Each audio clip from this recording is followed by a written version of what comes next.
A very good evening to all our friends and welcome to the Hindu News Analysis of Shankar IAS Academy for the date 11th October 2020. Before we begin our news analysis, we are reminding you that the registrations for the mains scholarship test will be closed tonight. So hurry up guys. The mains scholarship test will be starting tomorrow and the question for day 1 will be shared in tomorrow's Hindu News Analysis. The link to download the mains answer sheet is given in the description box and also in the comment section. Please take a printout of answer sheets to write the answers. Now with this, we will start our Hindu News Analysis for today. The news articles along with the page numbers of 5 different editions is given here for your reference. And timestampings for all the news articles taken up for today's discussion is given in the description box and also in the comment section. Now let us begin our analysis. Now this news article mentions about the display of previously unseen intercontinental ballistic missiles by North Korea as a part of the 75th anniversary of the founding of Workers' Party, that is, the party which rules North Korea. So let us take this opportunity to know more about different types of missiles. The relevant syllabus is displayed here for your reference. Please go through it. See, missiles are generally classified on the basis of their type, launch mode, range, propulsion, warhead and guidance systems. So today we will focus on the classification of missile on the basis of type. So when it comes on the basis of type, missiles are classified into two. One is the cruise missile and the other is the ballistic missile. So first let us look at the ballistic missile. See, ballistic missile is a type of missile that has a ballistic trajectory over most of its flight path. Here ballistic means moving under the force of gravity only. They are targeted as a projectile from a single launch force with no much added guidance. So the ballistic missile travels well outside the atmosphere and then the warhead detaches and falls back to the earth. It follows the path of a ball which is thrown upwards, which then falls down. Now know that there are different categories of ballistic missiles and they are categorized according to their range, that is maximum distance measured along the surface of the earth's ellipsoid from the point of launch to the point of impact of the last element of their payload. And know that ballistic missiles can carry a huge payload and they can be launched from ships as well as land-based facilities. Some of the examples of Indian ballistic missiles that are currently operational under the Indian Defence Forces include Prithvi, Agni and Dhanush. Now coming to cruise missile, it is an unmanned self-propelled guided vehicle that sustains flight through aerodynamic flight for most of its flight path. Since it is a guided vehicle, the trajectory of the missile will vary as you can see in this picture. The primary mission of cruise missile is to place a special payload on a target. They fly within the atmosphere and use jet engine technology. And these vehicles vary greatly in their speed and ability to penetrate defenses. See, cruise missile can be categorized by size, speed, range and whether launched from land, air, surface ship or submarine. Now depending upon their speed, cruise missiles are classified into three. They are subsonic, supersonic and hypersonic. The speed of these three categories and relevant examples are given here for your reference. Next let us look at the classification of missiles on the basis of launch mode. See, these are the different types of missiles based on the launch mode. And no need to panic here, it is very easy to remember. You just need to know where the missile is launched from, that is from surface, air or sea, and to where the missile is targeted, whether surface, air or sea. So based on this combination, these are the 7 types of missiles. And on the basis of launch mode, we also have anti-tank missile. It is basically a guided missile that is designed to hit and destroy heavily armored tanks. And it can also destroy other armored fighting vehicles. It can be launched from aircrafts, helicopters, tanks and also from a shoulder-mounted launcher. For example, Nag missile. Next, let us see the classification of missile based on range. See, there are 4 types of missiles based on range. The short range missile, medium range missile, intermediate range ballistic missile and intercontinental ballistic missile. Here note the difference, both cruise and ballistic missiles can be a short range or a medium range, whereas the intermediate and intercontinental ranges are predominantly ballistic missiles. And the approximate ranges of these 4 missiles are given here for your reference. Please go through it. And from this you can tell that intercontinental ballistic missiles, that is ICBM, have the longest range. Now in today's news it tells that the ICBM was shown on a transporter vehicle with 11 axles and it is speculated to be one of the largest road mobile ICBMs in the world if it becomes operational. The details of this particular ICBM is not known, and it is also speculated that this intercontinental ballistic missile might contain nuclear warhead. Hence, considering the range and nuclear warhead, this missile is a possible threat to the United States of America that might cause a devastating impact if launched towards USA. A few other classifications of missiles on the basis of the guidance systems and propulsion is given here for your reference. You can go through it. So with this, we have come to the end of discussion of this topic. So in this discussion, we saw about the types of missiles, that is cruise missile and the ballistic missiles. And we also saw the classification of missiles on the basis of launch mode and range. The displayed practice question will be discussed later. Now let us move on to the next news. Now we have this news article which is with reference to the discovery of one of the sharpest tools in gene technology, which is called as the CRISPR-Cas9 genetic scissors.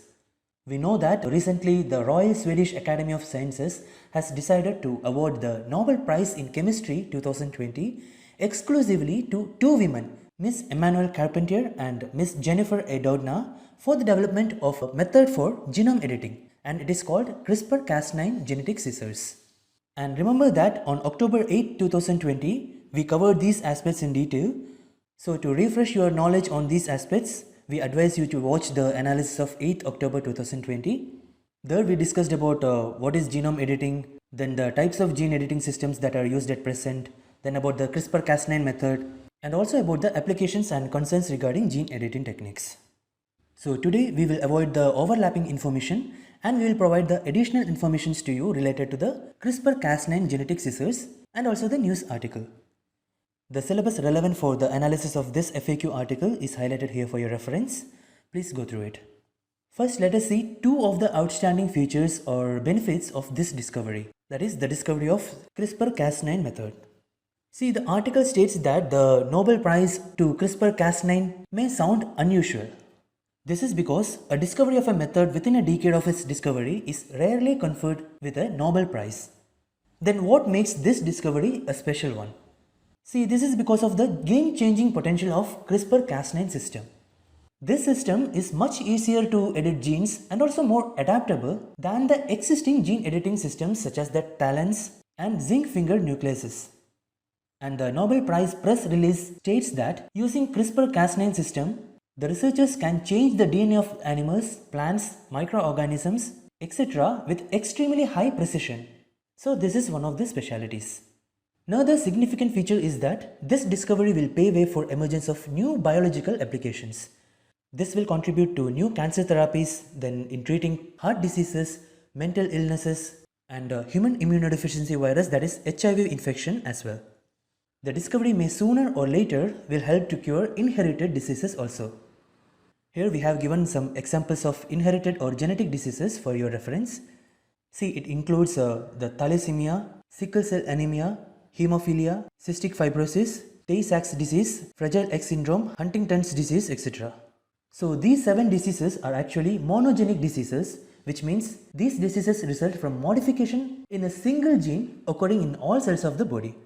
So for the patients who are suffering from or are susceptible to these diseases, this discovery is a significant breakthrough. Also know that earlier this year, a person with hereditary blindness became the first to have a CRISPR-Cas9 based therapy directly injected into the body.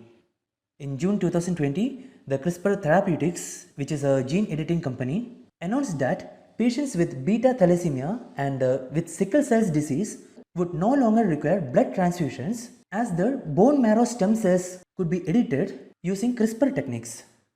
And not just for inherited diseases, gene editing will also help in treating non-inherited diseases as well.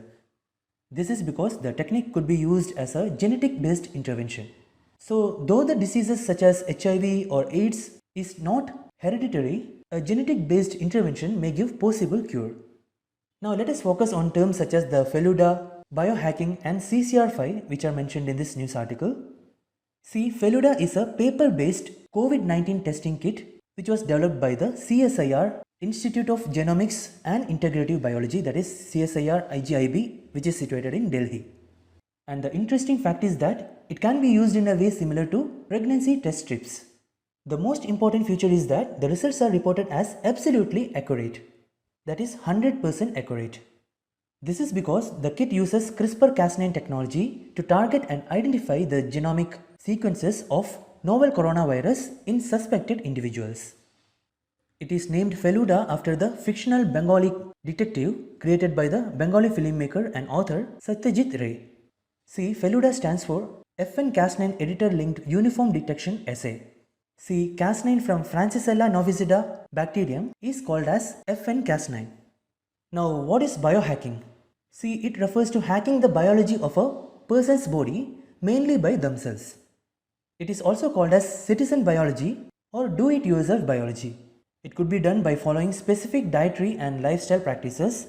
Then a non-expert may conduct structured experiments on themselves outside a controlled experimental environment. Here, controlled experimental environment include labs or medical offices. So here, the non-expert conducts structured experiments on themselves outside a controlled experimental environment by following advices from the experts. Then by optimizing the bodies themselves with a combination of gadgets, chemical injections, implants, etc., they make the body to work the way they want it to. Now let us see about CCR5. See, it is a gene which is used by HIV to infect cells in humans. And if this gene is modified, there is an understanding that it may give immunity to HIV virus. In fact, in 2018, a Chinese researcher used gene scissors to edit the CCR5 gene of a twin children when they were embryo, and it was done through in vitro fertilization. Actually, this controversial application of gene editing on twins is widely discussed now and then. And if you have read about this news and have pondered in mind about this, you could easily say that the second statement in this particular question, which was recently asked in prelims, is correct. So these are some of the informations with reference to the analysis of this news article. Now let us move on to the next news article. Now this news article talks about a plant pathogen interaction which was discovered by researchers from National Center of Biological Sciences in Bengaluru. The interaction discussed here is between Cinderella yellow vein clearing virus and the plants which they attack. So let us see about this plant pathogen interaction and also about the Cinderella yellow vein clearing virus. The syllabus relevant for this analysis is highlighted here for your reference. Please go through it. See, plant pathogen interactions tell us about how a pathogen recognizes its suitable host. And it also tells about how a plant senses the presence of an enemy or a pathogen and what cellular events follow eventually. And it is these cellular events which are termed by the article as arms race, in which plants and viruses are constantly involved in a race to defeat one another. So the plant pathogen interactions simply tell us about the occurrence of diseases in plants. And in this scenario, the researchers have discovered the plant pathogen interaction between the Cinderella yellow vein clearing virus and its host plants. Here, a host plant is a plant upon which an organism or a pathogen lodges or subsists. Here, know that the Cinderella yellow vein clearing virus is a virus which was isolated by the researchers from a plant named Cinderella nodiflora. It is a newly identified member of bigomoviruses. See, bigomoviruses are important genus within the family Geminiviridae and constitute the largest group of plant infecting DNA viruses. See, these viruses assume importance because they cause diseases in economically important plants and cause economic loss as they are a major reason for crop loss. And the symptoms caused by bigomoviruses are mosaic, yellow mosaic, then yellow vein mosaic, leaf distortion, twisting and curling of leaves, and also stunting. Further, if the infection occurs at the seedling stage, the yield loss will be severe. Especially the Cinderella virus causes vein clearing disease and leaf curling. The Cinderella virus was able to infect tobacco and tomato plants when research was conducted on them. And according to the researchers, this virus can infect many more host plants, which means it could cause huge economic losses. Now, what is the plant pathogen interaction here? Firstly, for a plant pathogen or virus to successfully invade new hosts, the viruses must break host plants' resistance. And also the virus must be competent to move within and between plant cells. So as a means for this, the viral proteins known as pathogenicity determinants have evolved to coordinate a network of protein interactions of viruses. See, pathogenicity determinants are essential to counter the host defenses and thus play crucial roles in viral infection of plants. On the other hand, host plants also have evolved and they have modified their innate cellular pathways to detect and neutralize various pathogenic threats. As we have seen, the movement of virus within and between plant cells is essential for causing viral infection. And this is detected and neutralized by host. And this function of the host is done by post-translational modification of proteins, or PTM. See, PTM provides additional regulation over the cell activity of the host so that they can detect and neutralize various pathogenic threats. And through PTM, hosts try to degrade the virus when the virus carry out intracellular or intercellular movement in hosts. So PTM is a counter defense of host against the viruses.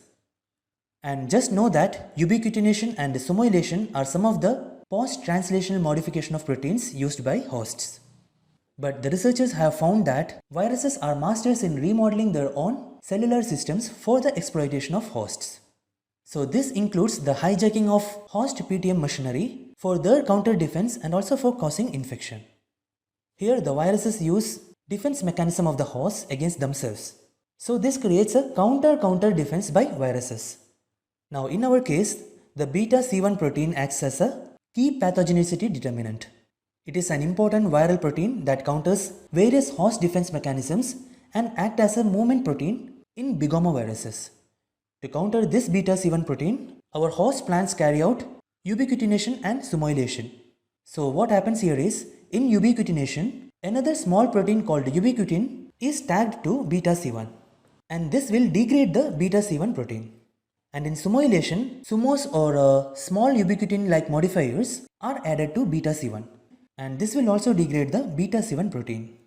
But in case of the Cinderella yellow vein clearing virus, the beta C1 hijacked the simulation of the host.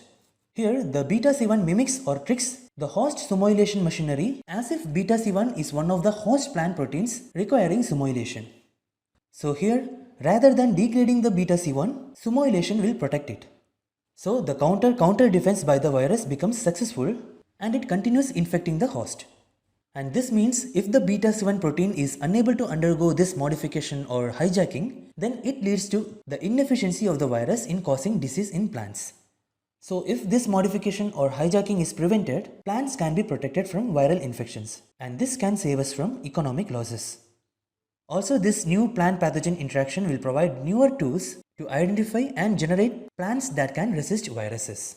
So this is all about this particular topic. In this discussion, we saw about plant pathogen interaction and also about the virus called Cinderella yellow vein clearing virus. With this, let us move on to the next news. Now we have this question which is with reference to Tamil Nadu Real Estate Regulatory Authority.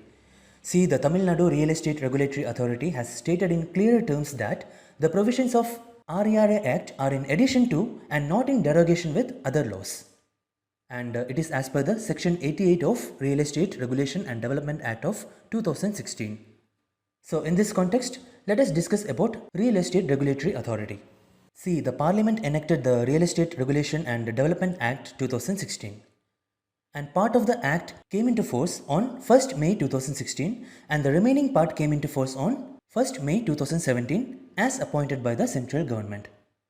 And know that the primary purpose of this Act is to establish Real Estate Regulatory Authority and other authorities. And it is highlighted here for your reference, please go through it. Now first, who establishes a Real Estate Regulatory Authority?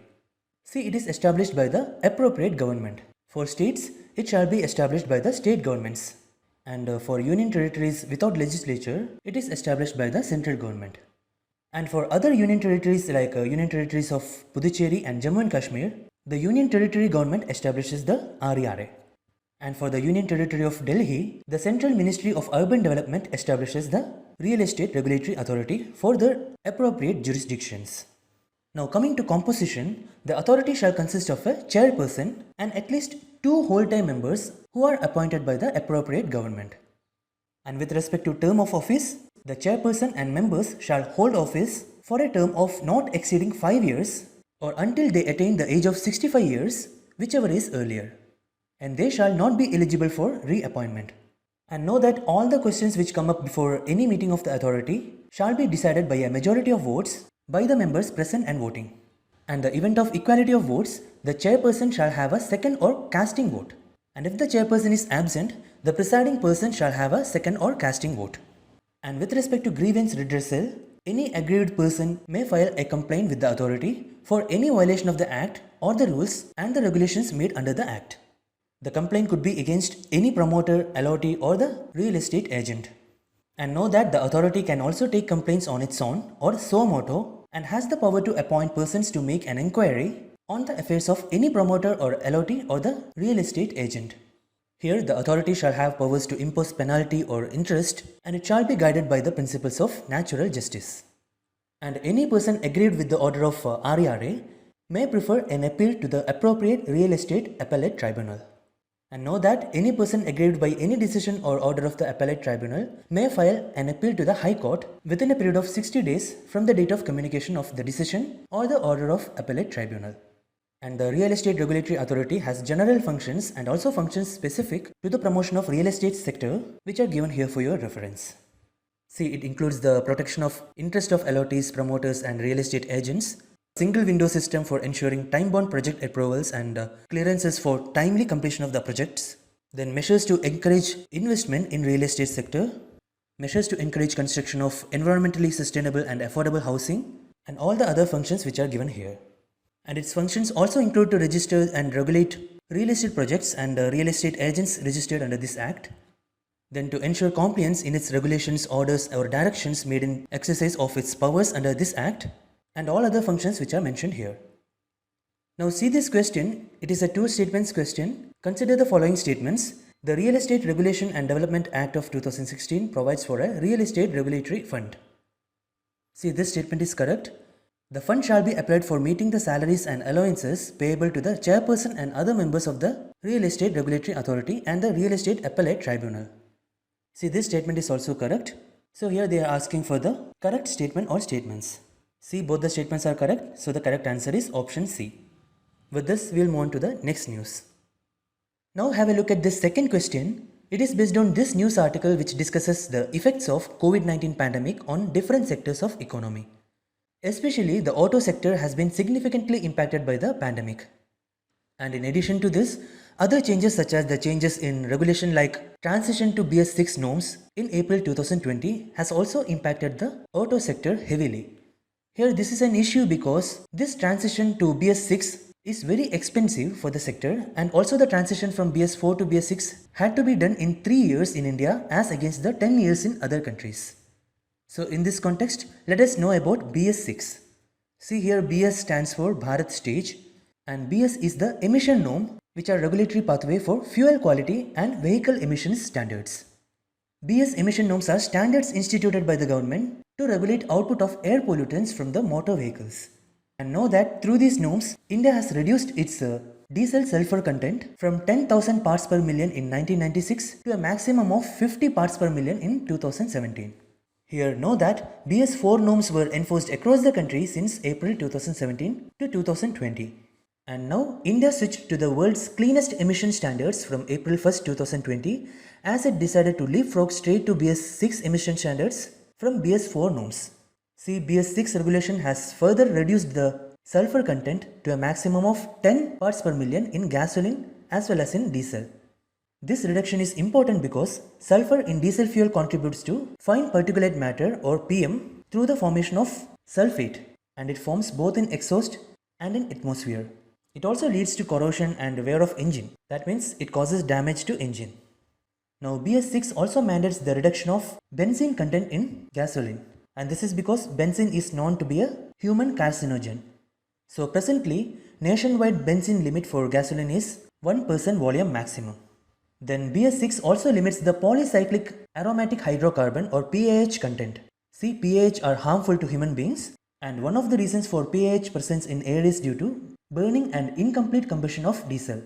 And now this has been reduced to 8% in BS6. And these are some of the improvements to fuel quality and vehicle emission standards introduced in BS6 to reduce the pollution. And it is expected that the pollution levels will see a 60 to 70% improvement over the BS4 standards. But here the issue is that the government has not yet come up with a vehicle scrapping policy. See, it is a policy for creation of an ecosystem for voluntary and environment-friendly phasing out of unfit and old polluting vehicles. And only in September 2020, a draft has been formulated for vehicle scrapping policy in India. Such a policy is important because even today the old vehicles of BS1, BS2, BS3, etc. are running on roads and they create over 90% of the pollution. So if proper impact of BS6 is needed, then these old vehicles need to be removed from roads immediately. Now have a look at this question. Consider the following statements with reference to Bharat stage emission norms. It is a two statements question. The first statement reads, it is a regulatory pathway for fuel quality and vehicle emission standards. Yes, this statement is correct. Now the second statement reads, BS6 has reduced the sulfur content to a maximum of 10 parts per million in gasoline and 50 parts per million in diesel. See, this statement is incorrect.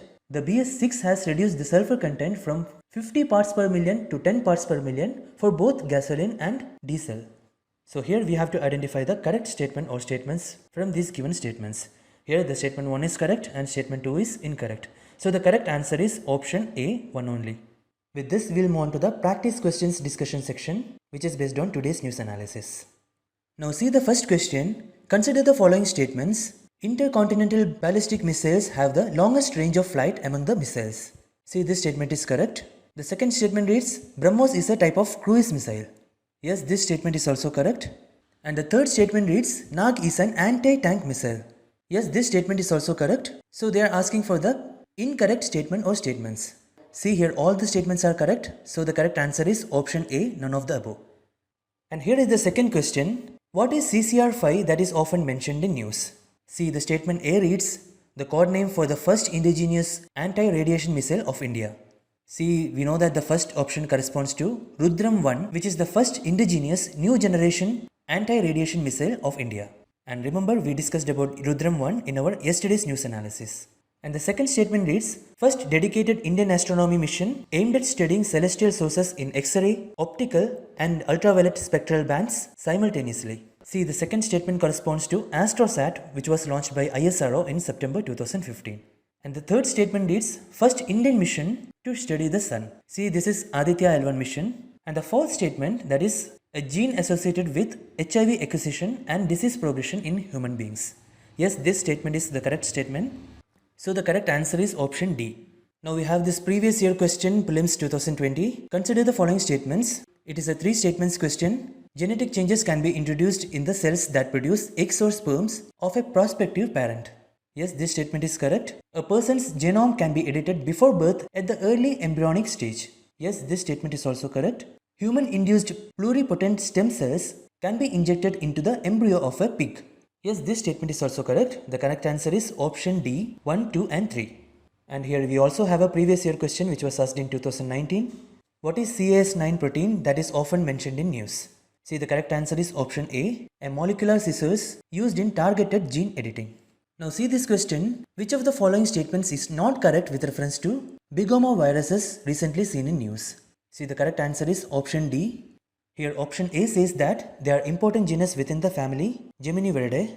Yes, it is correct. Option B states that it causes diseases in economically important plants. Yes, this statement is also correct. And option C says that it causes yellow vein mosaic, twisting and curling and stunting of leaves. Yes, this statement is also correct. So here option D is incorrect. Actually, it causes severe yield loss if the infection occurs at the seedling stage. So the correct answer is option D. And with this, we'll come to the end of analysis of all the news articles taken up for today's discussion and also the practice questions discussion. If you like this video, press the like button, comment and share, and do subscribe to Shankar IAS Academy YouTube channel for latest videos and updates relating to civil service preparation. Thank you.